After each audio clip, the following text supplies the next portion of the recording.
دولت سے، بے نیازی سے نیڈلیس کر دوں گا تیرے دل کو، تاکہ کسی کا احتیاج نہیں، کسی کی ضرورت نہیں. وَلَا أَكِلَكَ إِلَىٰ طَلَبِكَ، اور میں تجھے تیری طلب یعنی تیری حاجت کے حوالے نہیں کروں گا.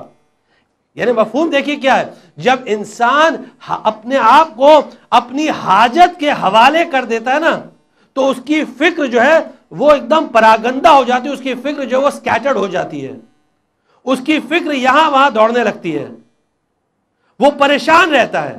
جب اللہ اس کو اس کی حاجت کے حوالے کر دیتا ہے، اور پھر اس کے بعد اللہ کہتا ہے اور جو بھی تیری ضرورت ہوگی. یہ اللہ وعدہ کر رہا اس بندے سے. صرف ایک چیز اگر بندہ کرے تو اللہ کتنے وعدے کر رہا ہے. دیکھیے یہ تیسرا وعدہ کہ اگر تو نے یہ کام کیا تو پھر تیسرا وعدہ یہ ہے کہ جو تجھے ضرورت پڑے گی وہ ضرورت میں پورا کروں گا، اس ضرورت کو میں پورا کروں گا، تجھے اس کی کمی محسوس نہیں ہونے دوں گا. اور چوتھی چیز کہ تیرے دل کو میرے خوف سے بھر دوں گا، یعنی واقعاً خوف خدا دل میں ہوگا. انسان کے دل میں خوف خدا ہونا چاہیے. یعنی ہرگز اس طرح کی صوفیانہ گفتگو پر یقین نہ کرے جو لوگ کبھی کبھی صوفیانہ اور احمقانہ گفتگو کرتے ہیں کہ اللہ کوئی ڈرنے کی چیز نہیں، اللہ سے محبت کی جاتی ہے. نہیں، اپنے یہاں روایات میں باقاعدہ پورے ابواب موجود ہیں، چیپٹرز موجود ہیں، حدیثیں ہیں، قرآن کی آیات ہیں. انما یخش اللہ من عبادہ العلماء، صرف صاحبان علم اللہ سے ڈرتے ہیں. خشیہ ہے، خوف ہے پروردگار کا. اور دعائے صبا کا جملہ پڑھ لیجیے امیر المومنین کا کہ کون ہے جس نے تجھے پہچان لیا پھر تجھ سے خوفزدہ نہ ہو. تجھے پہچانے اور تجھ سے خوفزدہ نہ ہو. کون ہے جو تیری معرفت رکھتا ہو اور پھر تجھ سے ہیبت زدہ نہ ہو. آیا ممکن ہے؟ یا خدا کہہ رہا ہے کہ میں تیرے دل کو خوف سے بھر دوں گا. خوف سے بھرنے کا مطلب کیا ہے، مفہوم کیا ہے، اس خوف کو بھی سمجھ لیجئے. یعنی خدا کے دو طرح کے نام ہوتے ہیں. ایک طرح کے وہ نام کہ جس میں اللہ اپنی رحمت، اپنی رافت، اپنی یعنی جتنے اسماء جمال ہیں ان کو انٹروڈیوس کرتا ہے. یعنی بڑا رحیم پروردگار ہے، بڑا کریم پروردگار ہے، وہ تمام چیزیں اللہ وہ انٹروڈیوس کرتا ہے. اور دوسری وہ چیز ہوتی ہے جہاں اللہ اپنے جلال کو انٹروڈیوس کرتا ہے. یعنی اللہ بتا رہا ہے کہ سزا دینے والا میں ہوں، سریع الحساب میں ہوں، قہار میں ہوں، جبار میں ہوں، یعنی حالات کو بدلنے والا میں ہوں. تو اگر ذرہ برابر بھی کسی کے دل میں یہ خیال آ جائے کہ میں صاحب دولت ہوں، میں صاحب ثروت ہوں، میں پیسے والا ہوں، میں صاحب اقتدار ہوں، میرے پاس قدرت ہے، میرے پاس اختیار ہے، دیکھو تم ہمارے ساتھ آ جاؤ ورنہ ہم تمہاری حالت بدل دیں گے، دیکھو ہم تم کو یہ کر دیں گے، ہم تم کو وہ کر دیں گے. جب انسان کے جملات میں اس طرح کی گفتگو میں اس طرح کے جملات آتے ہیں، اس کا مطلب یہ کہ اس میں وہ تکبر آ گیا ہے کہ وہ اپنے آپ کو خدا کے سامنے آیا ہے. انسان کو ڈرنا چاہیے ہمیشہ. اسی لیے جب چوتھے امام زین العابدین علیہ السلام کا واقعہ ہے،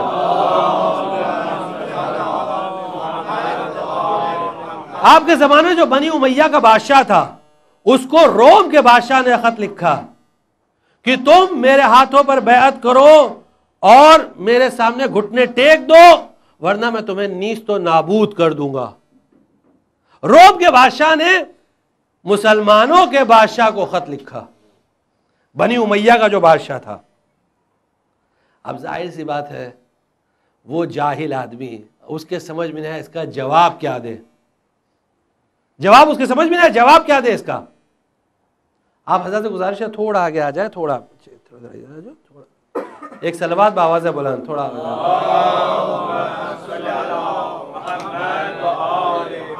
ایک اور صلوات بآواز بلند.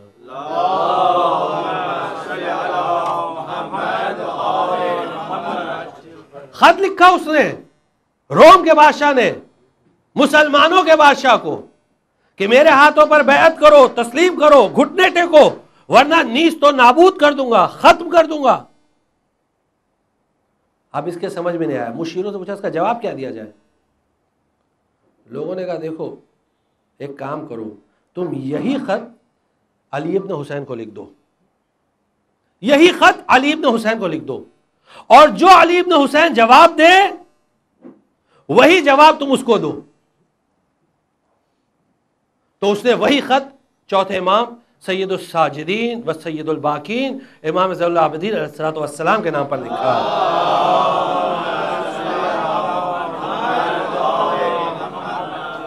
یہی لکھا، میرے ہاتھوں پر بیعت کرو، میرے سامنے گھٹنے ٹیک دو ورنہ نیز تو نابود کر دوں گا۔ سید الساجدین بہرحال چیزوں سے واقف تو تھے، لیکن کبھی کبھی اسلام کی آبرو کے لیے ائمہ علیہ السلام کو آگے بڑھ کے اسلام کی دفاع کے لیے لکھنا پڑتا تھا۔ تو امام نے اس کے خط کے جواب میں لکھا کہ دیکھو اللہ کے پاس ایک لو ہے، ایک ٹیبلٹ ہے، اور اس ٹیبلٹ پر جس میں اللہ تقدیر لکھتا ہے، تو ہر لمحے ایک second, fraction of a second کے اندر، فریکشن آف اے سیکنڈ، ہاں ایک لمحے کے اندر اللہ 360 مرتبہ اس میں تقدیرات بدلتا ہے۔ اس میں غریب کو امیر کرتا ہے، امیر کو غریب کرتا ہے، اس میں طاقتور کو کمزور کرتا ہے، کمزور کو طاقتور کرتا ہے، بیمار کو صحت دیتا ہے، صحت کو بیمار کر دیتا ہے، بادشاہ کو فقیر بناتا ہے، فقیر کو بادشاہ بناتا ہے۔ اور ایسے ہی حالت میں ممکن ہے کہ اللہ تیری حالت کو بدل دے، اس لیے تکبر سے پرہیز کر، اس طرح کے جملات پر استعمال کر۔ یہی خط جو ہے وہ اس نے وہاں روم کے بادشاہ کو لکھ دیا۔ روم کا بادشاہ سمجھ گیا کہ اس کی اوقات نہیں ہے یہ لکھنے کی، اس کے فوراً بات سمجھ میں آ گئی، کیونکہ جانتے ہیں آپ نا، یعنی لوگوں کی گفتگو سے اور لوگوں کے یعنی حلیے سے بہت ساری چیزیں پتہ چل جاتی ہیں، تو وہ سمجھتے تھے وہ افراد بھی کہ بھئی کون کیا ہے۔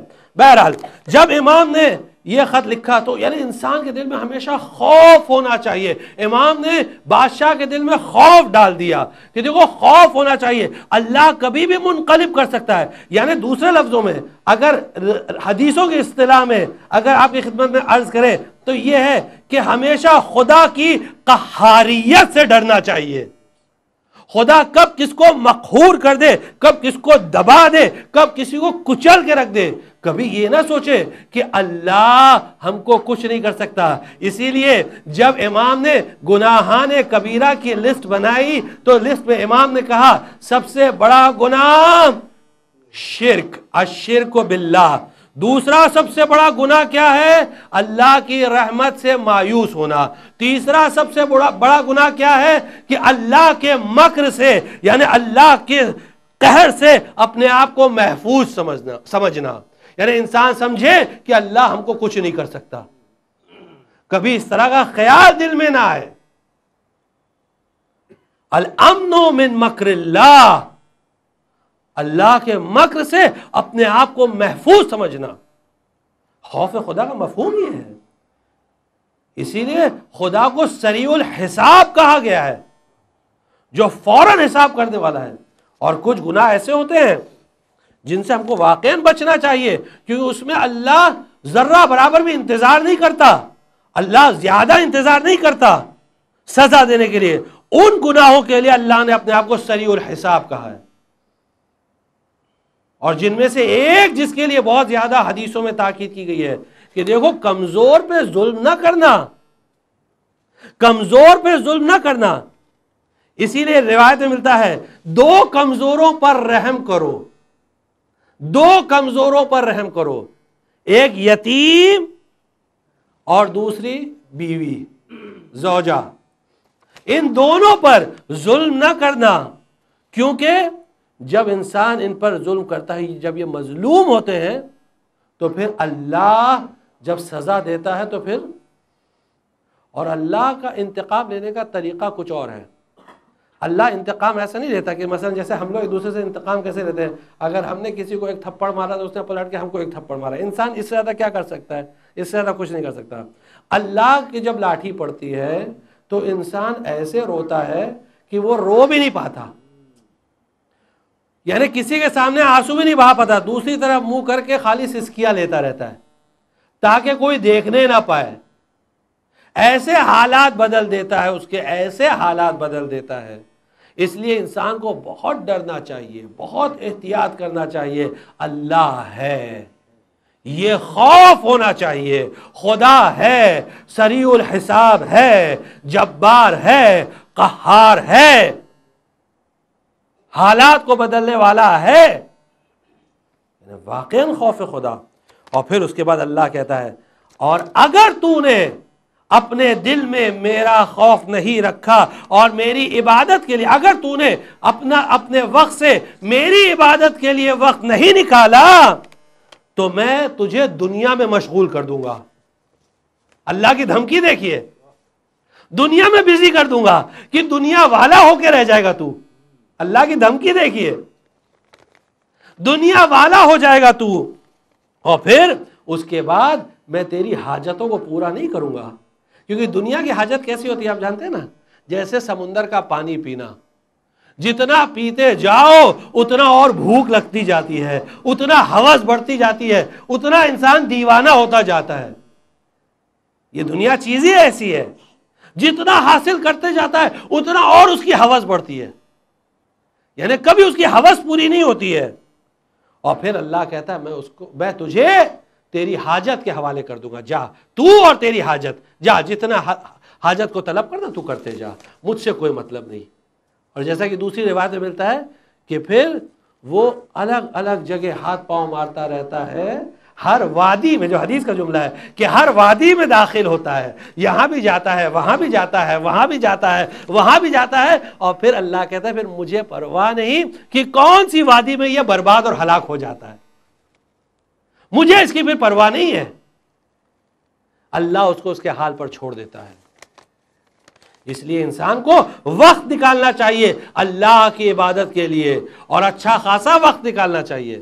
اگرچہ ہمارے یہاں روایات میں چھوٹی چھوٹی عبادتوں کے لیے اتنا ثواب لکھا ہے کہ انشاءاللہ اس کا ذکر کریں گے اگر اللہ نے توفیق دی تو۔ بس انسان صرف تھوڑا متوجہ رہے، صرف اٹینٹیو رہے کہ اللہ کی عبادت کرتا ہے، ہر وقت اللہ کا خیال، اور ایون جو دنیا کی بھی چیز کر رہا ہے اس میں بھی نیت کر لے قربتاً اللہ، تو اس کا بھی ثواب ملتا جائے گا۔ بس صرف نیت ضروری ہے۔ اور اس کے بعد چھٹے امام صادق علیہ الصلوۃ والسلام فرماتے ہیں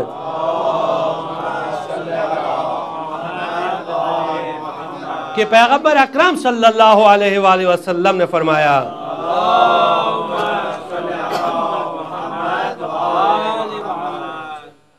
جو اللہ کی عبادت سے محبت کرے، عشق کرے، لفظ استعمال کیا ہے؟ عشق۔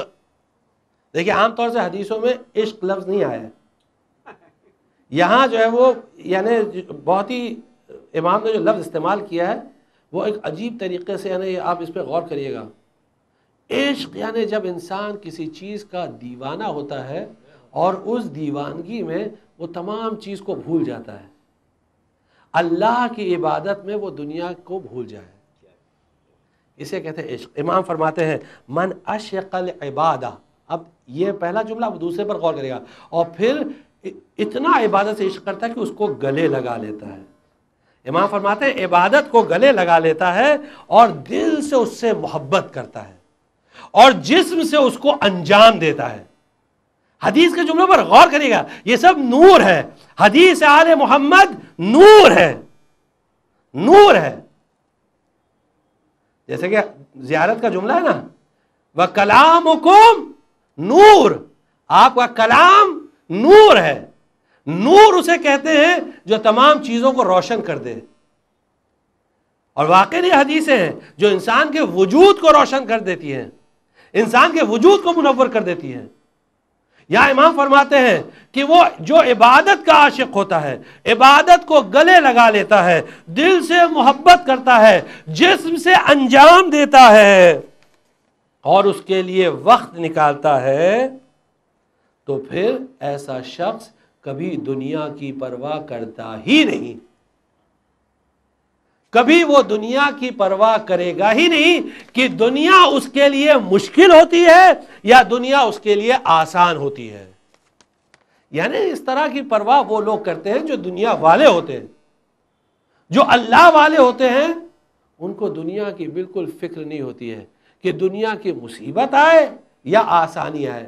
مصیبت آنے پر وہ گریہ و زاری نہیں کرتے ہیں، دنیا کی مصیبت آنے پر گریہ و زاری نہیں کرتے ہیں، پریشان نہیں ہوتے ہیں، اور دنیا کی نعمت ملنے پر تکبر نہیں کرتے. یہی سورہ حدید کی آیت ہے نا کہ لِكَيْ لَا تَأْسَوْا عَلَىٰ مَا فَاتَكُمْ وَلَا تَفْرَحُوا بِمَا آتَاكُمْ. سورہ حدید کی آیت نمبر 25 ہے. تاکہ اگر کوئی دنیا کی نعمت تم سے چلی جائے تو تم کبھی مایوس مت ہو، اور اگر کوئی دنیا کی نعمت ملتی ہے تو اکڑو مت، تکبر مت کرو، گھمنڈ مت کرو. یہ میری کمائی ہے، یہ میرے علم سے ہے، یہ میرا دماغ ہے، مجھ تک کوئی جلدی پہنچ نہیں سکتا. یہ اس طرح کی شیطانی گفتگو سے پرہیز کرو. یہ کہاں سے گفتگو آ رہی ہے؟ کہاں سے یہ کلام آ رہا ہے؟ یہ ابلیسی کلام ہے. تو انسان کی یعنی یہ ایک ذمہ داری عبادت میں ہے کہ وقت نکالے. اب یہاں اکثر جو ہے وہ لوگ یعنی ایک ایکسکیوز یہ بناتے ہیں کہ بھئی جاب ہے، جاب پہ ٹائم نہیں ملتا ہے، اس لیے ظہر عصر کی نماز مغرب عشاء کے وقت پڑھتے ہیں. آیا جائز ہے؟ نہیں جائز نہیں ہے، جائز نہیں ہے.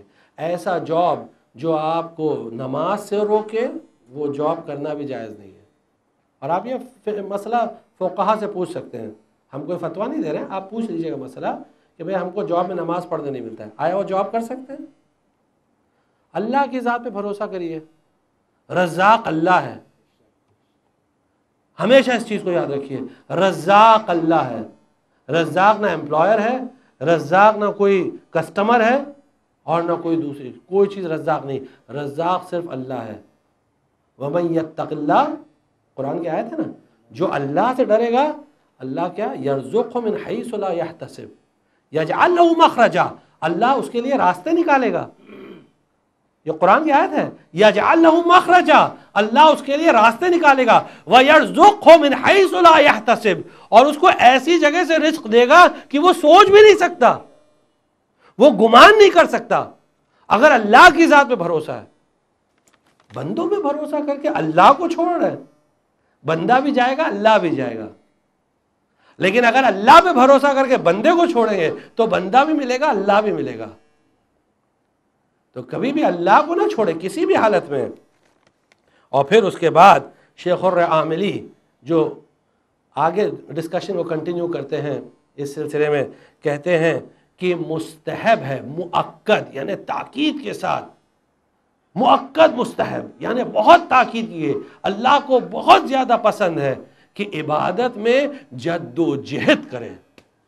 جہد، لفظ جہد کا مطلب کیا ہوتا ہے؟ جہد سے بنا ہے جہاد. جہاد، جہاد کو جہاد کیوں کہا جاتا ہے؟ دیکھیے جہاد کی بہت ساری قسمیں ہوتی ہیں. ایک ہوتا ہے جہاد بالسیف، دراصل اس کا نام قرآن میں قتال دیا ہے. قرآن میں لفظ کا نام جو قتال دیا، قتال یعنی لڑنا، جس کو ہم لوگ جہاد بالسیف کہتے ہیں، تلوار سے جہاد. اس تلوار سے لڑنے کے بارے میں قرآن کریم کی کیا آیت ہے؟ آیت ہے کہ کتب علیکم القتال وہو کرہ لکم، تم پر یہ جہاد بالسیف واجب کیا گیا ہے جبکہ تم اسے پسند نہیں کرتے ہو. یہ تم پر واجب کیا گیا ہے. ظاہر سی بات ہے ہم لوگوں کے یہاں ابھی اس وقت یعنی امام زمان علیہ السلام کی غیبت میں یہ جہاد واجب نہیں ہے، صرف دفاع واجب ہے. غیبت، امام کے غیبت میں یہ جہاد واجب نہیں ہے، صرف دفاع واجب ہے بس.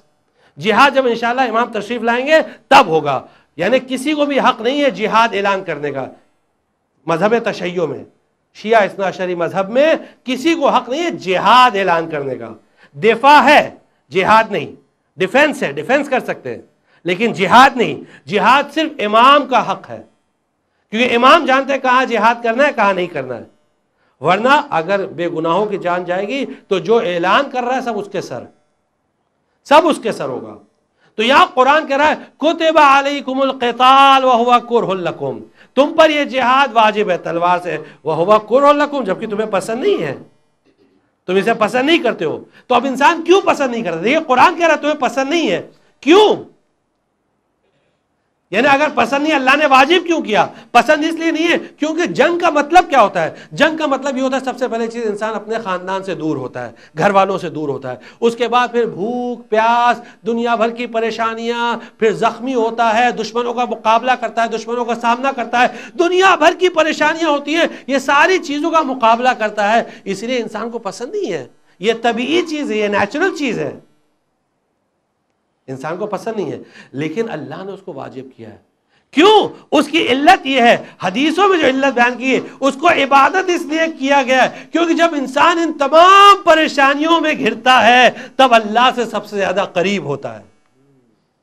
فی سبیل اللہ، اللہ کی راہ میں جب وہ یہ تمام پریشانیوں کو جھیلتا ہے تب وہ اللہ سے بہت قریب ہوتا ہے۔ جیسے نماز میں جب وہ نماز میں پریشان یعنی نماز کے لیے محنت کرتا ہے، جب وہ مشقت کرتا ہے جو انشاءاللہ ابھی گفتگو آئے گی، تب وہ اللہ سے قریب ہوتا ہے۔ روزے میں جب بھوکا اور پیاسا رہتا ہے تب اللہ سے قریب ہوتا ہے۔ حج کے لیے جاتا ہے، تمام پریشانیوں کو برداشت کرتا ہے، اللہ سے قریب ہوتا ہے۔ جب جیب سے پیسہ خرچ کرنا پڑتا ہے خمس و زکوٰۃ کے لیے تو واقعی اس کے لیے پریشانی کا سبب ہے، اللہ سے قریب ہوتا ہے۔ اسی طرح جب جہاد کے لیے نکلتا ہے پریشان ہوتا ہے، اللہ سے قریب ہوتا ہے۔ تو معلوم یہ ہوا کہ جب انسان اپنے کمفرٹ زون سے باہر نکلتا ہے، جب پریشانیوں کا مقابلہ کرتا ہے، تب اس وقت اللہ سے سب سے زیادہ قریب ہوتا ہے۔ اور جب تمام راستے بند ہو جاتے ہیں اور پتہ چلتا ہے کوئی دوسرا راستہ آرام کا نہیں ہے، تب دل سے آواز نکلتی ہے، ایاک نعبد و ایاک نستعین،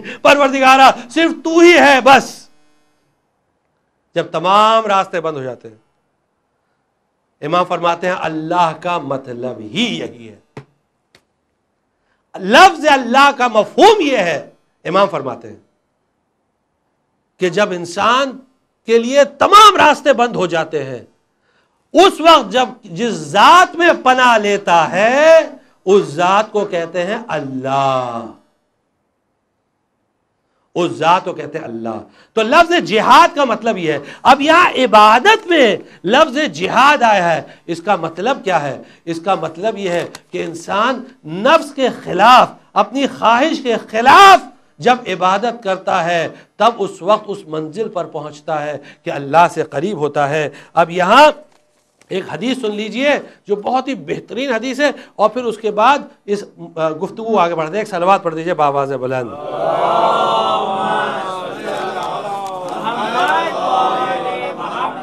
چھٹے امام فرماتے ہیں کہ پیغمبر اکرم صلی اللہ علیہ وآلہ وسلم نے فرمایا،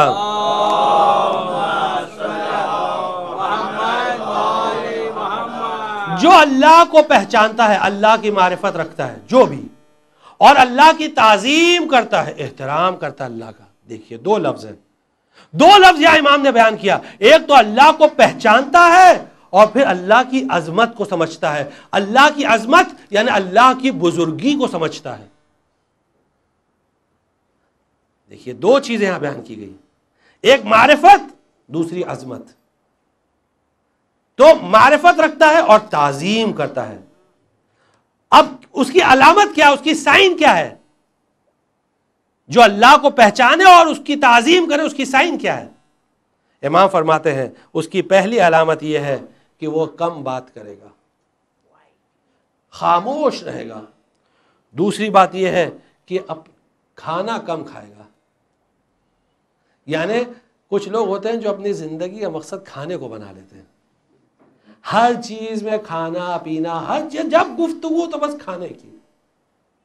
یعنی آپ ان کو کسی پروگرام میں انوائٹ بھی کریں گے تو یہی پوچھیں گے، اگر غیر مذہبی پروگرام ہے تو لنچ یا ڈنر ہے نا، اور اگر مذہبی پروگرام ہے تو نیاز کا انتظام ہے کہ نہیں، تبرک میں کیا ہے؟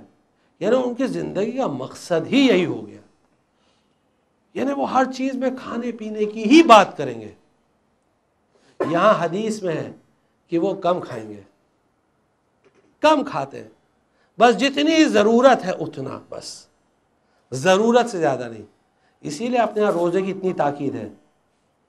آپ جانتے ہیں کہ رجب کے روزے میں، یعنی اگر رجب کے صرف کوئی 3 روزے رکھے تو اس کا ثواب کتنا ہے؟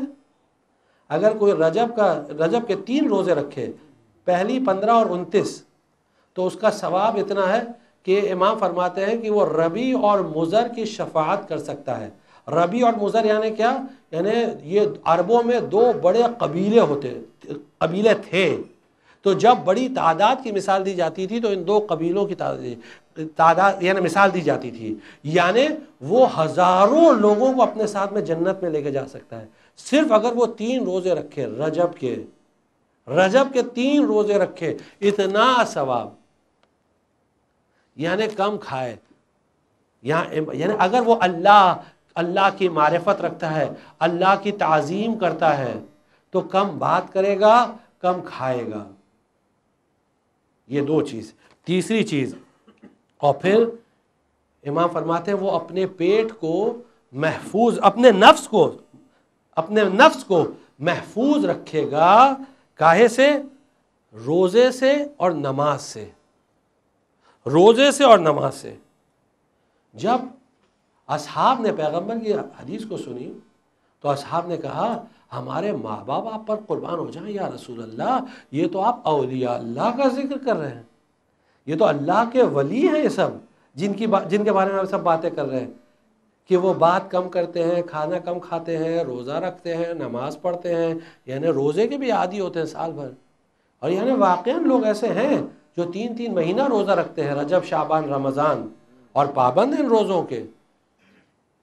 اور ہیں ایسے لوگ. اور ایام 20 شیخ حسن علی تہرانی رضوان اللہ تعالی علیہ بہت بڑے عالم دین تھے، یعنی اتنے بڑے عالم تھے کہ وہ صاحب کرامات تھے. ان کے کرامات پر کتاب لکھی گئی ہے.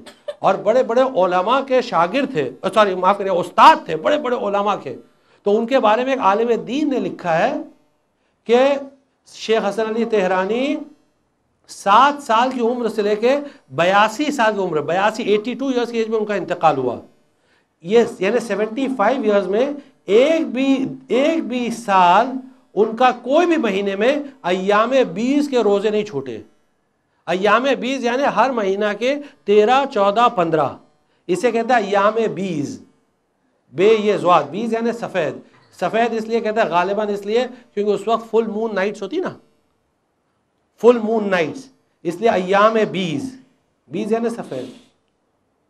تو 13، 14، 15، 7 سال کی عمر سے، یعنی اگر مائیں اپنے بچوں کی تربیت کریں قاعدے سے اور ان کو سکھائیں کہ دیکھو اس طرح روزہ رکھو، نماز پڑھو، تو پھر بچے شیخ حسن علی تہرانی کی طرح بنتے ہیں. شیخ حسن علی نخودکی امام رضا علیہ السلام کے حرم میں ان کی قبر ہے. یعنی جیسی اس دروازے سے داخل ہوتے ہیں جہاں شیخ العاملی کی قبر لیفٹ سائڈ پہ، اسی دروازے پہ شیخ حسن علی کی قبر تھی. لیکن ہوتا کیا تھا کہ جب بھی کوئی حرم میں داخل ہوتا تھا تو پہلے بیٹھ کے شیخ حسن علی کی قبر پہ فاتحہ پڑھتا تھا، پھر حرم میں جاتا تھا. شیخ حسن علی کو یہ بات بالکل ناگوار گزری. مرنے کے بعد کی بات کر رہے ہیں. ان کو یہ بات پسند نہیں آئی کہ لوگ پہلے میرے پاس آتے ہیں پھر امام رضا علیہ السلام کے پاس جاتے ہیں. تو انہوں نے جو وہاں خدام ہوتے ہیں نا، وہ کئی خدام کے خواب میں آئے ایک ساتھ، اور انہوں نے کہا کہ میرے جسم کو، میری لاش کو یہاں سے نکال دو، میری قبر کو تم ہٹا دو، یہاں سے لے جاؤ نخودک مشہد سے کئی کلومیٹر دور ہے، ایک گاؤں ہے چھوٹا سا نخودک، وہ مشہد سے دور ہے، کئی کلومیٹر دور ہے. تو انہوں نے سارے خدام کو حکم دیا خواب میں کہ تم مجھے یہاں سے نکال لو. اب جب ایک خادم اٹھا، اس نے دوسرے سے ذکر کیا، دوسرے تیسرے سے کیا، یہ بات پھیل گئی کہ اتنے لوگوں کے خواب میں ایک ساتھ آیا، اس کا مطلب یہ خواب سچا ہے، خواب غلط نہیں ہو سکتا. تو پھر سب نے یہ طے کیا کہ ٹھیک ہے. تو ان کی قبر یعنی ان کی لاش کو نکالا اور وہاں سے ان کی قبر کو شفٹ کیا نخودک میں. اسی لیے آج ان کے نام کے آگے شیخ حسن علی تہرانی اصفہانی نخودکی لگتا ہے، ورنہ ان کا نخودک سے کوئی تعلق نہیں تھا، کوئی ربط نہیں تھا. لیکن شیخ حسن علی تہرانی اصفہانی نخودکی کہا جاتا ان کو. لیکن آج بھی بہت سارے لوگ جیسے وہاں داخل ہوتے ہیں تو پہلے ان کے قبر پہ، کیونکہ قبر کا نشان ابھی بھی بنا ہوا ہے، وہاں فاتحہ پڑھتے ہیں پھر آگے بڑھتے ہیں. شیخ حسن نخودکی صاحب کرامات تھے. 7 سال کی عمر سے لے کر 82 ایئرس کی جب تک انتقال ہوا، ایام 20 یعنی 13، 14، 15 ہر مہینے کی ایک بھی سال، ایک بھی مہینہ روزہ نہیں چھوٹا. اور رجب، شعبان، رمضان تینوں مہینہ پورا روزہ رکھتے تھے. اور بہت سارے ان کے کرامات ہیں، پوری کتاب ان کی چھپی ہے، کتاب چھپی ہے ان کے کرامات کی، اور بڑے بڑے علماء نے اس کی تصدیق کی ہے. بڑے بڑے علماء ان کے شاگرد تھے. تو یہ اثر ہوتا ہے جب انسان اللہ کی راہ میں اس طرح عبادت کرتا ہے، اللہ اس کو صاحب کرامات بنا دیتا ہے. صاحب کرامات یعنی ان کے ہاتھ میں اللہ نے شفا دے دی تھی. تو جاڑے کے موسم میں رات کو، ٹھنڈی کے موسم میں، یعنی اردو میں جاڑا کہتے ہیں، یہاں لوگ گھبرا کے دیکھ رہے ہیں جاڑے کا مطلب کیا ہے، یعنی یو پی میں جاڑا کہتے ہیں، یعنی بمبئی والا جاڑا نہیں، یعنی سردی کے موسم میں، سردی کے موسم میں رات کو ایک آدمی آیا کہ میرے بھائی کو بچھو نے کاٹ لیا، جلدی آ جائیے۔ شیخ حسن علی اس وقت تھکے ہوئے تھے، انہوں نے کہا کہ ایک کام کرو، ان کے جو داشا تھا اس میں جیب میں ہاتھ ڈالا انہوں نے، اور ایک کھجور نکالا، اس پہ کچھ پڑھ کے پھونک دیا، کہا لے جا کے اس کو کھلا دو۔ اس نے کہا کہ مجھے یعنی میرا مسئلہ نہیں ہے، آپ ادھر چلیے، آپ وہ کریے۔ انہوں نے اس سے کہا کہ تم کھا لو، اس سے کہا تم کھا لو، ٹھیک ہو جائے گا۔ انہوں نے کہا مجھے نہیں کاٹا ہے، اسے کاٹا ہے۔ کہا میں جو تم سے کہہ رہا ہوں تم کرو، اور انہوں نے دیا کھجور، اس نے کھا لیا، کہا آپ جاؤ ادھر سے، جاؤ، گیا، وہ ٹھیک ہو گیا۔ یہ ایک واقعہ اس کتاب میں، ایسے کئی واقعات ہیں، یعنی واقعاً صاحب کرامات تھے شیخ حسن اصفہانی، اور ان سے بڑے ان کے استاد تھے ملا صادق، جن کی قبر اصفہان میں ہے، تخت فولاد میں۔ تخت فولاد جو اصفہان کا قبرستان ہے، وہاں ملا صادق کی قبر آج بھی ہے۔ جب آپ زیارت پہ جائیں تو وہاں زیارت پہ جا سکتے ہیں، ملا صادق اصفہان میں، شیخ حسنی نوخدگی مشہد میں، آپ زیارت پہ کر سکتے ہیں۔ بڑے بڑے علماء، انہوں نے بڑے بڑے کام انجام دیے، لیکن یہ ماں باپ کی تربیت ایسی تھی، 7 سال کی عمر میں روزہ رکھنا سکھایا، مستحب روزہ، اور پھر بچہ دیکھیے آگے چل کے کیسا بنتا ہے، اسے کہتے ہیں ٹریننگ۔ اس کے بعد پیغمبر فرماتے ہیں، یعنی انہوں نے کہا یہ اولیاء اللہ، پیغمبر نے فرمایا اور تمہیں سننا ہے اولیاء اللہ کے بارے میں تو سنو، یہ پیغمبر اصحاب سے کہہ رہے ہیں، اب سنو، فرماتے ہیں ان اولیاء اللہ سکتوا فکان سکوتہم ذکر، یعنی اولیاء اللہ وہ ہے جب وہ خاموش ہوتے ہیں تو ان کا خاموش، یعنی ان کی خاموشی ذکر خدا ہوتی ہے۔ خاموشی یعنی سکوت، ذکر خدا، اللہ کو یاد کرتے ہیں جب خاموش رہتے ہیں، اور اس کے بعد اگر کسی چیز کو دیکھتے ہیں تو اس سے عبرت لیتے ہیں، عبرت حاصل کرتے ہیں، لیسن لیتے ہیں کہ دیکھو یہ کیا تھی، کیا انجام ہوا۔ اور جب گفتگو کرتے ہیں تو ان کی ہر بات جو ہے وہ قرآن اور حدیث کی بنا پر ہوتی ہے، حکمت ہوتی ہے، حکمت کے علاوہ کچھ نہیں، ان کی ہر گفتگو حکمت ہے، یہ اولیاء اللہ ہے، ہر بات۔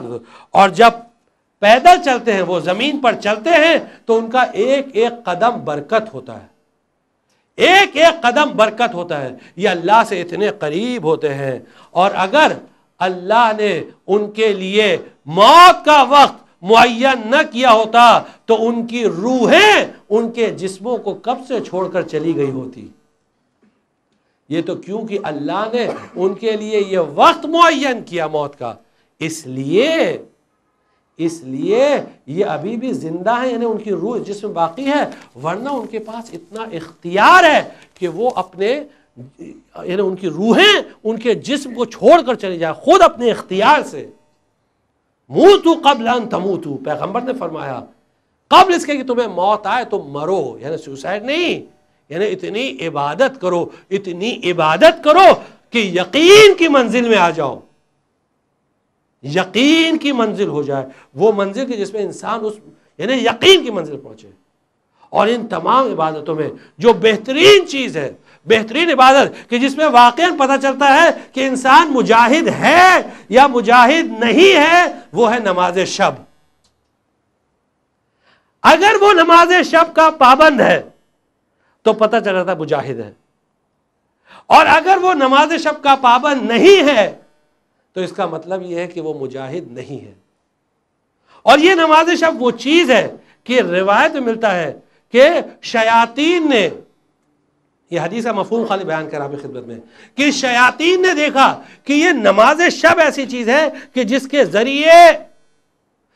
ذریعے بندہ ہم کو ٹھکراتا ہے، ہم سے دور ہوتا ہے اور اللہ سے قریب ہوتا ہے، تو ان کی کمیٹی بٹھائی گئی کہ ایک شیطان کو اپوائنٹ کرو جس کا کام ہی یہی ہے کہ وہ لوگوں کو نماز شب سے دور رکھے، اس کا کام یہ ہے، اور اس کا نام ہے روحا۔ روحا یعنی وسائل الشیعہ میں نام روحا لکھا ہے اور بہار الانوار میں زے سے زوحا لکھا ہے، اب کیا صحیح وہ اللہ بہتر جانتا ہے، اللہ بہتر جانتا ہے، لیکن بہرحال یہ شیطان ہے، زے سے زوحا اور رے سے روحا۔ اس شیطان کا کام کیا ہے؟ جب کوئی بندہ نماز شب کے لیے اٹھتا ہے، اس کی آنکھ کھلتی ہے تو یہ کہتا ہے سو جاؤ، ابھی وقت ہے، تم تھکے ہو، اتنی رات کو دیر سے سوئے ہو، کل تم نے کتنی محنت کی، تو وہ پھر سو جاتا ہے۔ پھر تھوڑی دیر بعد آنکھ کھلتی ہے، پھر وہ کہتا ہے نہیں ابھی وقت ہے، سو جاؤ، تم تھکے ہوئے ہو، ویسے بھی تو روزانہ تم اللہ کی عبادت کرتے ہی ہو، تو پھر وہ سو جاتا ہے، یہاں تک کہ نماز شب کا وقت چلا جاتا ہے۔ یہ اس کا کام ہے۔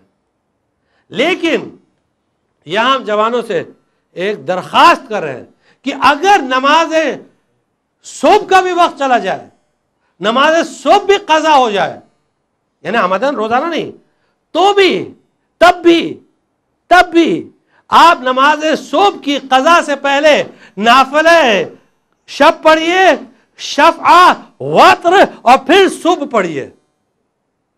کیوں؟ حدیث میں ملتا ہے، یہ حدیث ہے جو آپ کے سامنے عرض کر رہے ہیں، یہ حدیث معصوم ہے کہ جب کوئی بندہ نماز شب کی قضا ادا کرتا ہے تو اللہ فرشتوں کے سامنے فخر و مباحات کرتا ہے اور کہتا ہے اے فرشتوں، میرے اس بندے کو دیکھو انسانوں میں کہ یہ اس نماز کی قضا ادا کر رہا ہے جس کو میں نے اس پر واجب بھی نہیں کیا ہے، تب بھی یہ ادا کر رہا ہے، یہ قضا ادا کر رہا ہے، اس کی چھوٹ گئی نماز، وقت پر نماز نہیں پڑھ سکا، لیکن تب بھی اٹھ کر پڑھ رہا ہے۔ اور اگر یعنی واقع نیت کی بات ہے، نیت اگر اس کی تھی اور کسی وجہ سے نہیں پڑھ سکا، اس کے بعد وہ قضا ادا کر رہا ہے، چاہے جو وجہ ہو، لیکن وہ قضا کر رہا ہے کہ نہیں، نماز شب کی اہمیت ہے، نماز شب کی اہمیت کو سمجھتا ہے، اس چیز کو مد نظر رکھتے ہوئے وہ نماز شب کی قضا ادا کر رہا ہے، اللہ فخر و مباحات کرتا ہے، اور پھر اس کا نتیجہ یہ ہوتا ہے کہ آہستہ آہستہ اللہ اس کے نصیب میں کر دیتا ہے کہ وہ نماز شب کو انجام دے اس کے وقت پر۔ بڑی فضیلت ہے۔ ایک صلوات پڑھ دیجئے بآواز بلند۔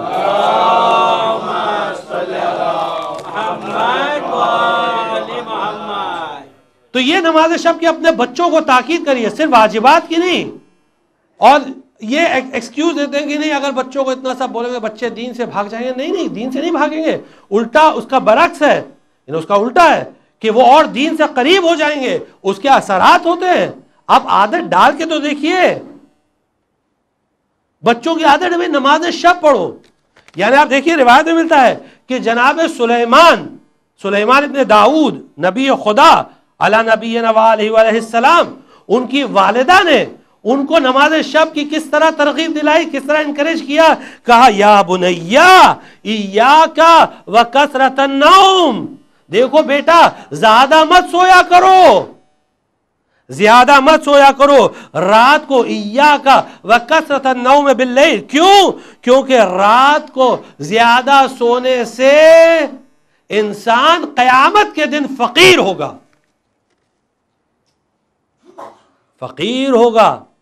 تو راتوں کو جاگو، یعنی جلدی سو جاؤ، اور پھر نماز شب سے پہلے اٹھو، یعنی نماز صبح سے پہلے اٹھو، نماز شب پڑھ لو، اور نماز شب پڑھ کے پھر اس کے بعد عام طور سے بہت سارے لوگ، اکثر لوگ وہ نماز جو نافلہ شب ہوتی نا اس سے گھبرا جاتے ہیں کہ وہ 8 رکعت خالی 3 پڑھیں گے چلے گا؟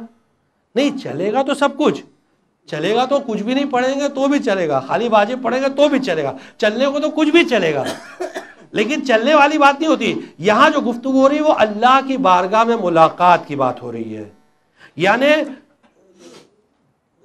خواہشات، یعنی تمنا کی انتہا ہے، ملاقات پروردگار کی بات ہو رہی۔ تو اگر مشکل ہے مثلا لوگوں کو کہ بھئی کھڑے ہو کر ایک ساتھ 8 رکعت، اس کے بعد پھر 3 رکعت، ٹھیک ہے، کوئی مسئلہ نہیں ہے، اس کا طریقہ آپ کو بتا دیتے ہیں، بہت آسان ہے، آپ ٹرائی کر لیجئے گا، لیکن اس کے بعد جب ایک بار عادت پڑ جائے تو پھر اس کو چینج کریے گا۔ ہاں، یہ ہم خالی تھوڑا آسانی کے لیے بول رہے ہیں، یہ صرف آسانی کے لیے بول رہے ہیں، کیونکہ یہ مستحب ہے، واجب نہیں ہے، اس لیے طریقہ بتا رہے ہیں۔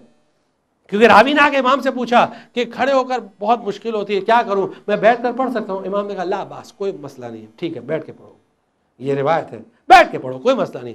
تو اگر نافلہ شب پڑھنا ہے 8 رکعت تو پہلے 2 رکعت کھڑے ہو کے پڑھیے، پھر اس کے بعد 2 رکعت بیٹھ کے پڑھیے، پھر 2 رکعت کھڑے ہو کے پڑھیے، پھر 2 رکعت بیٹھ کے پڑھیے۔ صرف واجب چیزیں، آپ کو پتہ بھی نہیں چلے گا کہ کیسے 8 رکعت ہو گئی۔ اور پھر اس کے بعد 2 رکعت شفع کھڑے ہو کر اور 1 رکعت وتر کھڑے ہو کر پڑھیے، اور خاص کر وتر کو طول دیجئے۔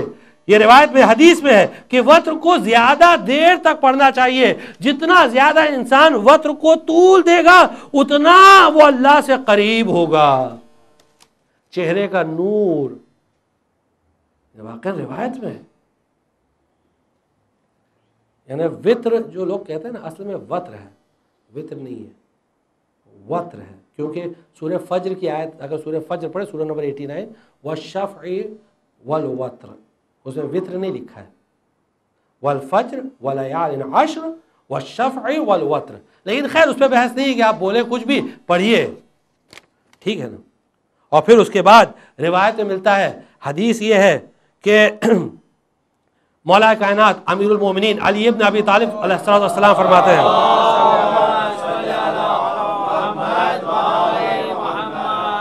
اللہ جس بندے سے سب سے زیادہ نفرت کرتا ہے، سب سے زیادہ نے جو حدیث کا لفظ ہے ابغض الخلق، اللہ اسے بغض رکھتا ہے، اللہ نفرت کرتا ہے اس بندے سے جو رات کو مردے کی طرح سوتا ہے اور دن میں تباہ کاریاں اور بیہودے کام کرتا ہے۔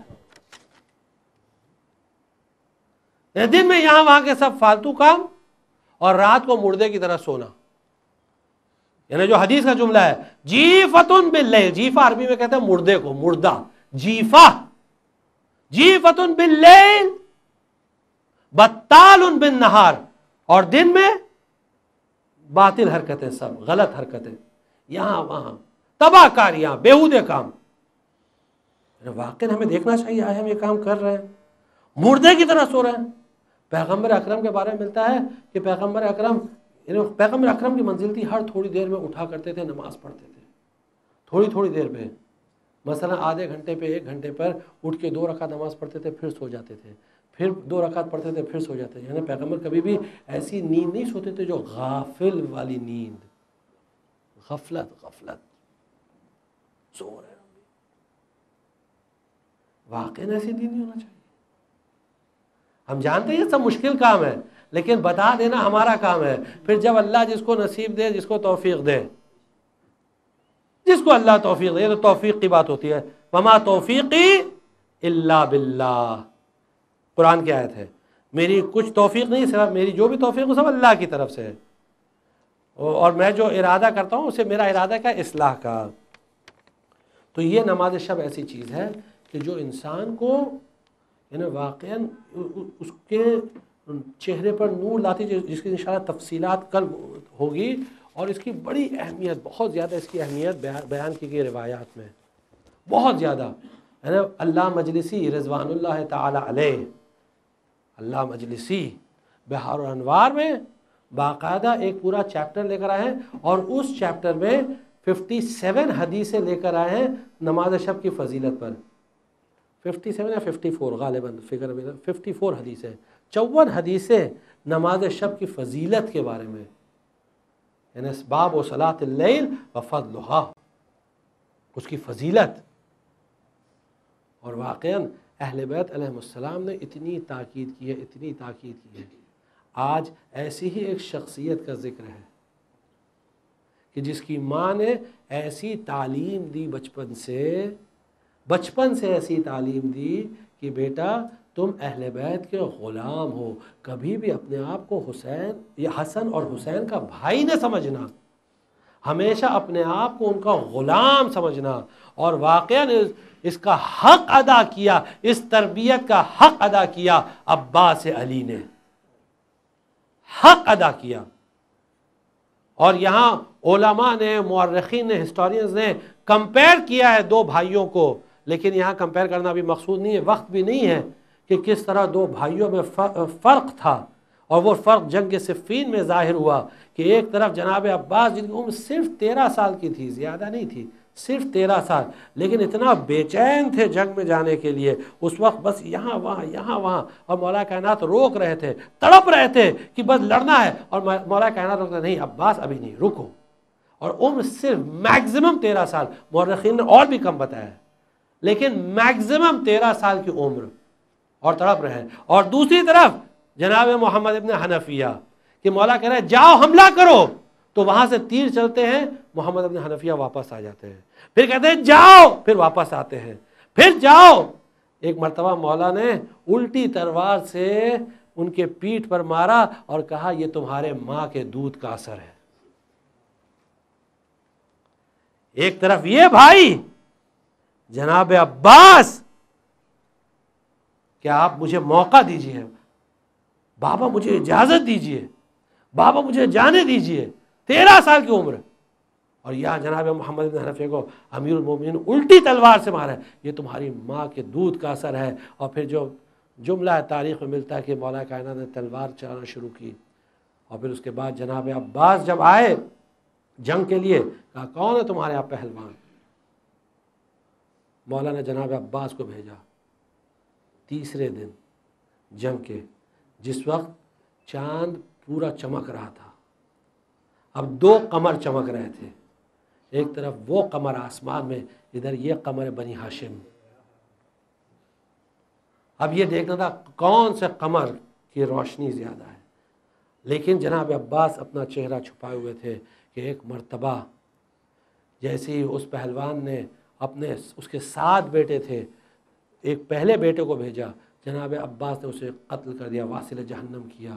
دوسرے کو بھیجا، اسے بھی قتل کر دیا، واصل جہنم کیا. تیسرے کو بھیجا، اسے بھی. اس طرح 7 بیٹوں کو قتل کیا. وہ پہلوان تیش میں آ گیا، اور پھر ایسا اس کو تیش چڑھا کہ وہ خود آیا میدان میں. اور جو جملہ ملتا ہے تاریخ میں کہ جناب عباس نے ایک وار سے اسے واصل جہنم کیا. اب ہنگامہ ہو گیا کہ امیر المومنین علی بن ابی طالب خود آ گئے کہ ایک مرتبہ جناب عباس وہاں گھوڑے پر چکر لگا رہے تھے. مولا نے کہا عباس اپنی معرفی کروا دو، پہچانوا دو. جناب عباس نے چہرے پر سے نقاب اٹھایا تو ہنگامہ ہو گیا، عباس ابن علی، عباس ابن علی. اب آپ سمجھئے یہ عباس جب کربلا میں آیا اور 7 محرم سے العطش العطش العطش، کیا کیفیت ہوگی، کیا حال ہوگا عباس کا، بس یہ صرف عباس ہی جان سکتے ہیں اور کوئی نہیں بتا سکتا. لیکن عباس صبر کر رہے ہیں کہ میر عزیز کہتے ہیں مانگی نہ رضا صاحب غیرت تو بڑے تھے. بس ایک مرتبہ آئے در خیمے پر آواز دی سکینہ سکینہ سکینہ، دوڑ کر آئی. چچا کیسے یاد کیا؟ کہا بابا نے حکم دیا ہے کہ پانی لے آؤ. بیٹا ذرا مشکیزہ تو دے دو. اب جو سکینہ گئی مشکیزہ لانے تو بچوں نے دیکھا کہ سکینہ کے ہاتھ میں مشکیزہ ہے. بچے دریافت کرنے لگے بی بی یہ مشکیزہ کہاں لے کر جا رہی ہو؟ کہا ارے میرا چچا آیا تھا، بابا نے حکم دیا ہے کہ پانی لے آؤ. بچوں اب مطمئن رہو، اب پانی ضرور آئے گا. میرا چچا جب کوئی وعدہ کرتا ہے تو اسے وفا ضرور کرتا ہے. عباس مشکیزے کو لے کر چلے. اب جیسے ہی چلے تو ہیبت ایسی تھی کہ فوجیں ہٹ گئی. عباس نے گھوڑے کو فرات کے کنارے اتارا، پھر دریا میں ڈال دیا گھوڑے کو. اس کے بعد مشک کو تر کیا، پھر چلو میں پانی لیا اور چلو میں پانی لے کر پھینک دیا اور خطاب کیا اے ظالموں، کیا سمجھتے ہو کہ میں بے بس ہوں، میرے پاس اختیار نہیں ہے؟ ارے دریا تو میرے قبضے میں ہے، لیکن پیتا اس لیے نہیں ہوں کہ بچے پیاسے ہیں، سکینہ پیاسی ہے، ورنہ دریا کیا ہے؟ بس یہ کہہ کر اللہ نے عباس نے مشکیزے کو بھرا، اور بھرنے کے بعد اب جو خیمے کی طرف چلنے لگے، جیسے جیسے ہی چلنے لگے تو اشقیاء نے پیچھے سے وار کرنا شروع کیا. ایک وار ایسا کیا کہ دائنا بازو قلم ہوا. عباس نے رجس پڑھا، اے ظالموں، اگر تم نے میرا دائنا ہاتھ قلم کر دیا پھر بھی میں اپنے مقصد سے ہٹنے والا نہیں. کہ ایک مرتبہ ایک شقی نے بایاں بازو قلم کیا، جب دوسرا بازو قلم کیا عباس نے اس کی بھی پرواہ نہ کی. بس ایک مرتبہ تیر ستم چلا، تیر ستم ایسا چلا کہ مشکیزے میں لگا، پانی بہنا شروع ہوا. اب جیسے ہی پانی بہنا شروع ہوا عباس کی آس ٹوٹی. عباس نے سر کو جھکا لیا.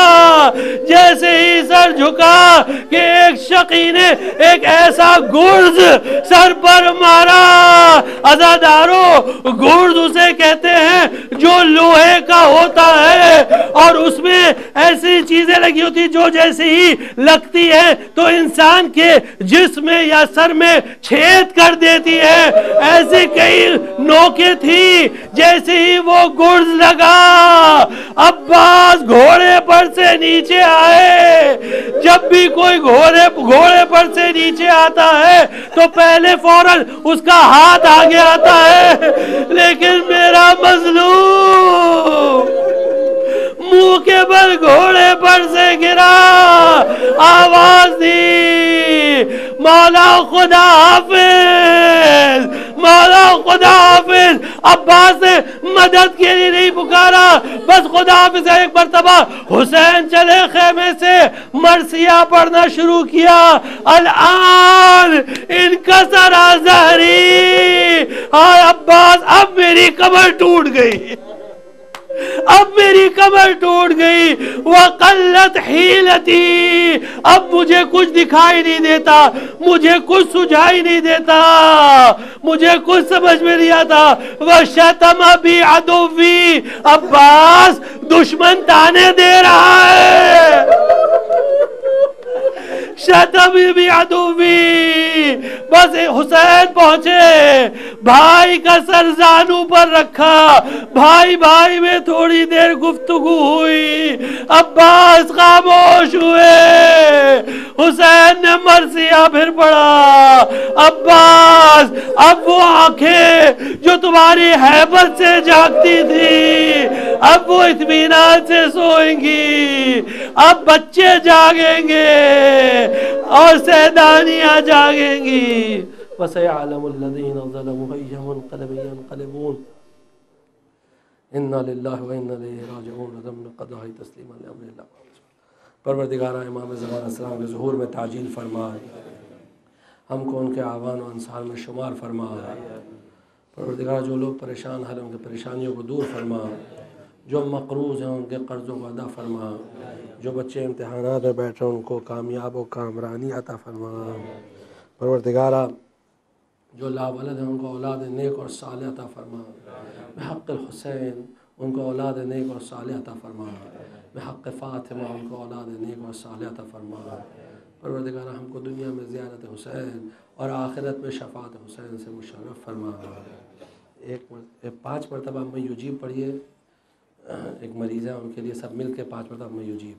بسم اللہ الرحمن الرحیم. امن یجیب المضطر اذا دعاہ ویکشف السوء. امن یجیب المضطر اذا دعاہ ویکشف السوء. امن یجیب المضطر اذا دعاہ ویکشف السوء. امن یجیب المضطر اذا دعاہ ویکشف السوء. امن یجیب المضطر اذا دعاہ ویکشف السوء. اللہم بحق علی بن الحسین اشف مرضانا، بحق الائمة المعصومین علیہم السلام اشف مرضانا. 1 مرتبہ سورہ فاتحہ اور 3 مرتبہ سورہ قل اللہ کی تلاوت فرما کے فیاض بھائی قاسم علی لادا اور لادا فیملی کے تمام مرحومین و مرحومات اور میٹھوانی فیملی کے تمام مرحوم و مرحومات، سلیم بھائی جعفر مرحوم امیر علی جعفر علی ڈوسا اور تمام علماء دین جو دنیا سے گزر چکے ہیں ان کے لیے، اور محمد علی بردان والا جو امی سیٹ کے نام سے معروف تھے، ان کے لیے ایک سورہ فاتحہ تلاوت کرتا ہوں۔ بسم اللہ الرحمن الرحیم۔